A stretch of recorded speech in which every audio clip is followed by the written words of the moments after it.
Hello everyone, welcome back again to the channel. Today I'm going to be making some spiked gauntlets and showing you some of the progress I've made with the Ghostwriter so far. I've been working a lot lately, so wasn't able to get a lot of things done.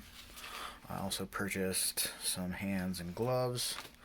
Was originally intending upon making them, but I didn't realize just how much I'd be working the last 3 weeks, so it kind of slowed me down. So I've been trying to play catch up in the last 36 hours or so. And I'm also probably going to make spats too, perhaps, as another video, but there will at least be one final reveal when I have everything done. I'm going to point out that, obviously, much like the shoulder spikes, these are rather exaggeratedly large.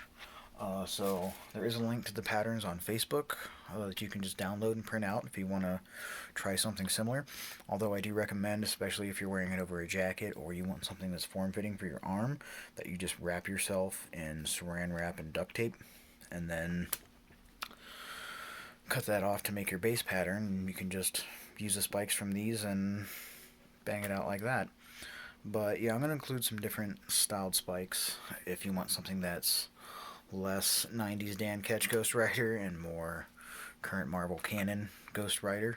I just picked up the first issue and I thought it was pretty awesome, and I'm not sure if this, I don't think the second one's out yet, but definitely gonna at least start this story arc. If I feel like it's kind of slow or not going anywhere, I probably won't finish it, but still pretty excited for seeing Johnny and Danny together. So without me yammering anymore, let's go ahead and just jump right into the video. Okay, so I cut all my pattern pieces out of some 5mm EVA foam, and I have my top left and piece B and piece A, and I marked so you know which side they go on to glue them. And wrote Velcro seam because that's where it's going to be glued together on the underside of my arm. However, since this is for my Ghostwriter cosplay, this is actually going to go over the jacket itself. So, keeping that in mind, it's going to be much larger than the actual size of my arm. So, don't think this would serve best as an all-around gauntlet, I suppose is what I'm trying to say. And I've also cut out the right, which to do that, I literally just flipped the patterns upside down to get the opposite side. Alright, now that my pattern pieces are cut out, I'm going to take and glue them together. And since I want something flexible and with a strong bond, I'm going to use DAP Weldwood contact cement. If you watch my videos, you're probably sick and tired of seeing this, but for anybody that hasn't watched this and has never used this type of foam before, this is what I use. And I just get a little bit on the brush and apply it to each edge that I want to bond. I try to make it as even as possible, but I want to make sure that I have enough because the EVA foam, if you've never done this, is absorbent, and it will just kind of suck in all that wax, and you don't have, or not wax, sorry, suck in all that adhesive, and you won't have much to actually bond with. And after you have applied this to either side, you want to let the pieces sit for at least 15 minutes.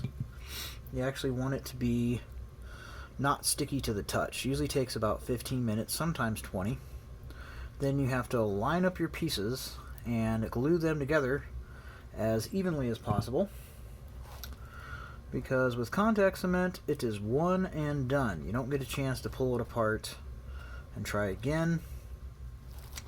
If that's the case, you usually have to cut it apart.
now that it's glued together, it looks nothing like a gauntlet, obviously, but that's okay. I have a heat gun, which will curve this and help bring out the full definition to fit more or less the shape of my arm, which was the reason for the 2 cuts and the gluing.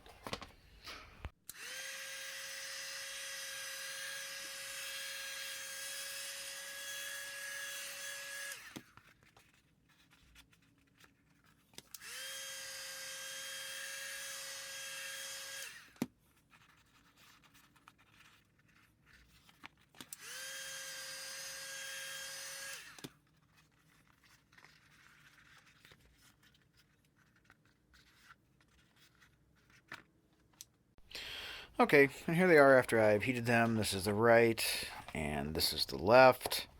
And once again, the cuts were to help give this final kind of bell-shaped that you see on both sides here, where it curves in and flares out slightly. That's just because the base of my jacket, and most motorcycle jackets that have a zipper going down the wrist, especially where that tab is up at the top whenever it's zipped up, I feel like it's a lot thicker there. And also the leather itself on the coat is folded under and inside and double stitched, which makes it a bit thicker around where my wrist is versus even in the center part of my arm. So, let's talk about this. As I mentioned, these patterns are up on Facebook for free. You can print them out. Everybody's jacket's different. I literally had my fiance wrap my arm with saran wrap and some duct tape.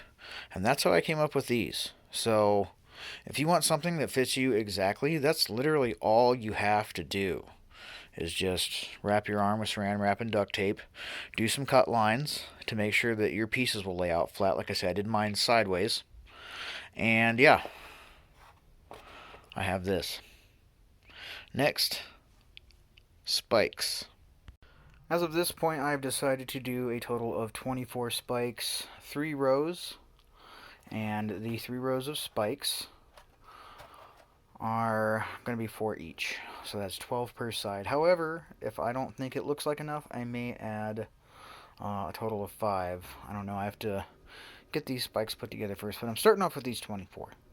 And what I'm going to do is put contact cement on either side of these edges, and then curl them around and join them together to make the spikes. Now, I'm using 3mm foam. These are small enough I wouldn't suggest 5. I mean, if you can heat it and get it to shape and join, awesome. I didn't even try that. I'm just going with the 3. Okay, and one last thing before I glue.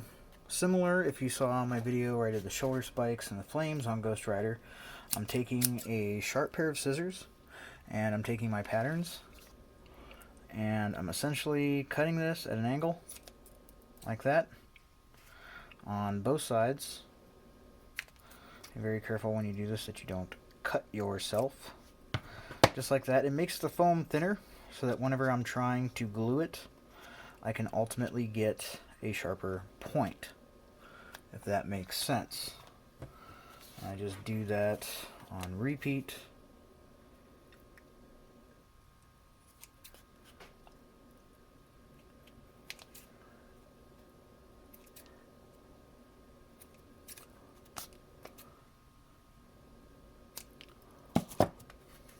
Until they're all nice and thin. Okay, so it was proving a bit difficult when I was trying to curve them by hand. So what I did was heated the inside here and folded it up. This will also help me to not make the mistake of accidentally gluing it the wrong way, because of course I want to glue it towards the edges that I trimmed.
have them glued together with the contact cement. Some of the seams are wanting to pull apart, so I'm going to push those back together and use some super glue to just seal them up.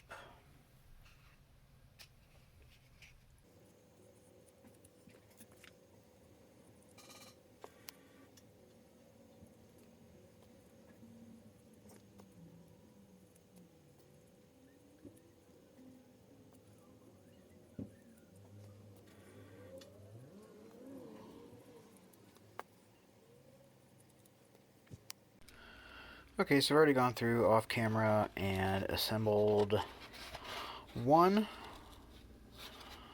and I'm going to show you how I do that, but first a quick explanation of what I did. This will come in handy especially if you have wrapped your arms, and how I marked mine, or even if you're still using the pattern. But starting from the seam, this is the right one, on A to B, I found the center point, and then from there I found the point midway and drew lines with Sharpies. And then I found the center point on my A seam and the midway point between that and the end, and marked that on the B seam as well. And that's how I figure out where I put my various spikes. I start with the ones on the seams, and you can see the seams for the spikes here. This is where my hand will be coming out. This is going onto my arm. That way the seams are facing me, especially if I'm posing or something, and not the person viewing it. If I'm wearing it like this, they're not as visible. They're still there, and I could sand them, but I'm not. Now I'm going to go ahead and glue this one together. And of course, as well, almost forgot the Velcro. I just simply stuck some industrial strength Velcro, and then used a piece of my 3mm to attach the other part of the Velcro so that it can be attached together. And this stuff does have adhesive on it. However, I don't trust it, and I always end up using contact cement anyways.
Alright, and now that they're all secured in place, some of them got a little misshapen and beat up as I'm applying pressure, as I'm waiting for the super glue to set.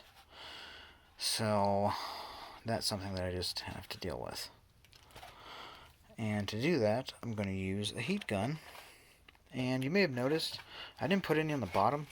Of course, I don't want them there as I'm moving my arms or walking, taking the kids out trick-or-treating, to have this catching on my jacket and my chains and causing a nightmarish mess. So I am omitting that.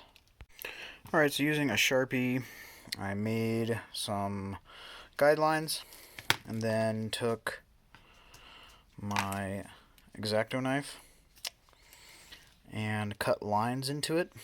And to get the lines to open up, I used my heat gun. And you'll notice I used my heat gun a little bit too much there and started to melt my foam. But oh well, mistakes were made. Next, I'm going to take some Mod Podge and a brush and seal it up. If I had the resources, I would just use Plastidip, black Plastidip, and then just brush paint the spikes on this just like I did for the shoulders. But I don't. So I'm going to seal it with Mod Podge and a brush, and then airbrush it black.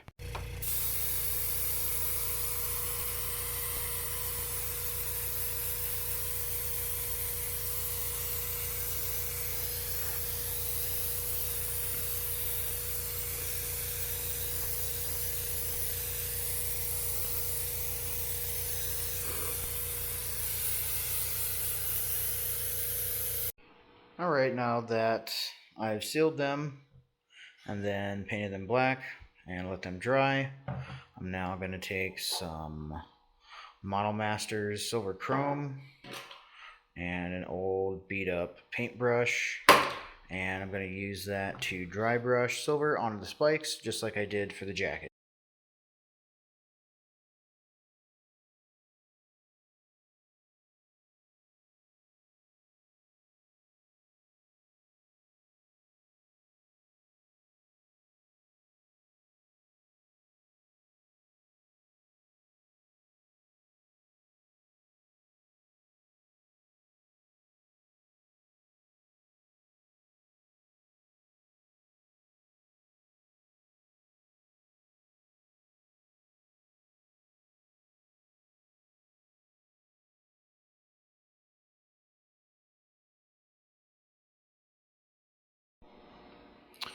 Okay, so all my dry brushing is done, and now all that's really left to do is go ahead and try this on, see how it looks, along with the pants that I just purchased and the gloves, 2 sets of gloves actually that I purchased as well for the hands, and some leather studded gloves to go over the skeleton hands, and also some adjustments I made to the chains.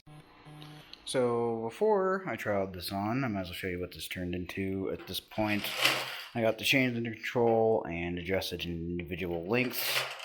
I have one to specifically use for the belt. Of course, there are the bracers from this video. A random neck piece, which I probably won't end up using, but I am still for now. Morph mask, and the actual Ghost Rider light up mask. An additional chain, just because why not? And then from the last video, shoulder pads, of course the jacket with spikes that I made in the last video. But these are the things that I purchased, and it's just basically skeleton hand gloves. Now the irony of this is that this is EVA foam glued onto a black glove, and I was going to buy a black glove like this from Spirit and make my own out of EVA foam, and I found this at the grocery store on clearance for $6.99, I think, or $5.99, I don't know, but I didn't actually have to make that, so that was nice. And then these I picked up to pull over top of the actual skeleton hands, so they're just kind of sticking out from the gloves themselves.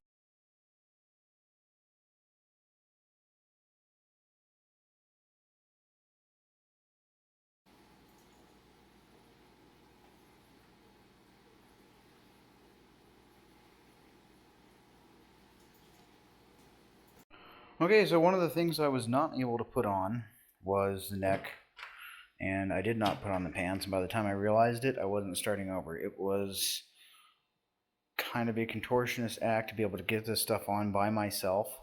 I had to feed these onto the sleeves of the jacket first, and then let that sit there. Put on the shoulders with the lights on, followed by the gloves, and then the morph mask. And then from that point I put on the jacket, and then one of the hardest part was getting the chains on, but I did. And then the mask lastly, and I have to put the neck piece on last over the cable that is coming out from the mask for the lowest battery pack on it, the external battery pack. So yeah, that was kind of a pain. And now I'm going to go try to dig up a voice changer. Hopefully that's something I can add into this as well. That would be cool, but we'll see. The last times I tried to add it into a mask, I got way too much feedback. So that's going to pretty much wrap it up for that. As always, thank you for tuning in and checking out the video. Hopefully it entertained you and maybe gave you some ideas for your own projects. And as always, thanks for watching and have a great day.